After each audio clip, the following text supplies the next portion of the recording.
Okay, I'm gonna make myself go away, so I'm looking at the camera and not the video of myself. Hello! Today is the first day of BookTube-A-Thon and the first of my daily vlogs that I'm going to be doing. For sanity's sake, I am going to do them with the webcam without any editing because I don't think I can handle daily videos the way I usually do videos. So this is gonna have to do. Hopefully they're not too terrible this way. As far as page count reading updates, I started Watchmen today, and I read the first two chapters of Watchmen today, which I think amounts to just over 60 pages. The page number is reset after every new chapter starts. So the chapters are about 30 pages each, and then there's a story in between the pages. So I haven't read that much yet. I have a test tomorrow that I've been studying for most of the day. So I plan on reading more before I go to sleep, but this is where I am as far as my reading goes for today. As far as the daily video challenge of picking 3 books that you discovered and loved because of BookTube was really difficult picking books. I didn't think it was going to be that difficult, but when I sat down and looked at my bookcase, I had a hard time picking them.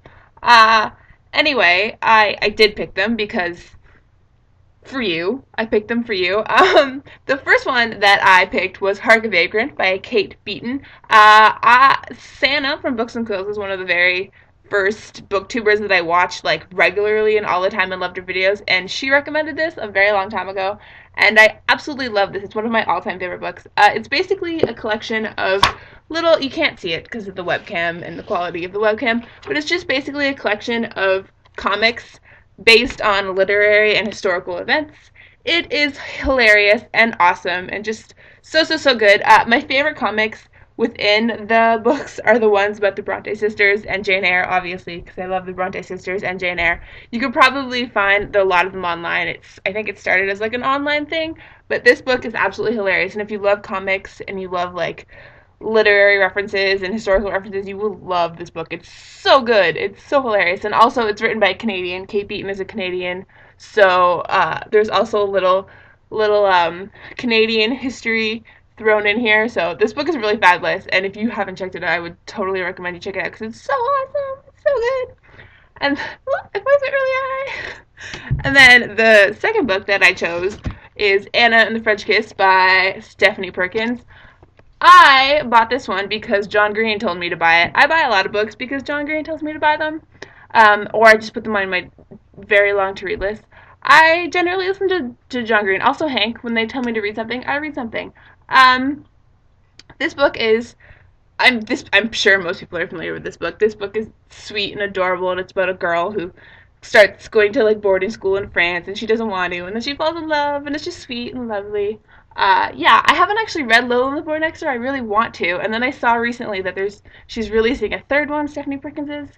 So I really love this book, and I really need to read Little and the Boy Next Door, but this is just a really lovely, fun, contemporary book that I enjoy tremendously. Again with the word tremendously. I try not to say the word tremendously because I said it so much in my last book haul. But anyway.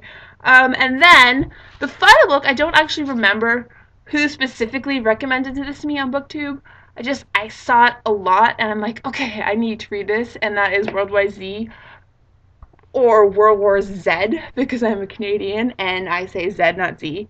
Um, by Max Brooks.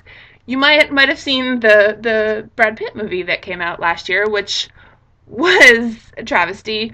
Really, the only thing that movie has in connection with this book is the title and the fact that there are zombies in it, because it has nothing to do with this book. This book is so fantastic and terrifying and just it's everything. It's the be all end all of zombie fiction. If you love zombies and have not by some miracle checked this book out, you need to check it out because it is just the best. Like the beginning and the end of zombie fiction. So good.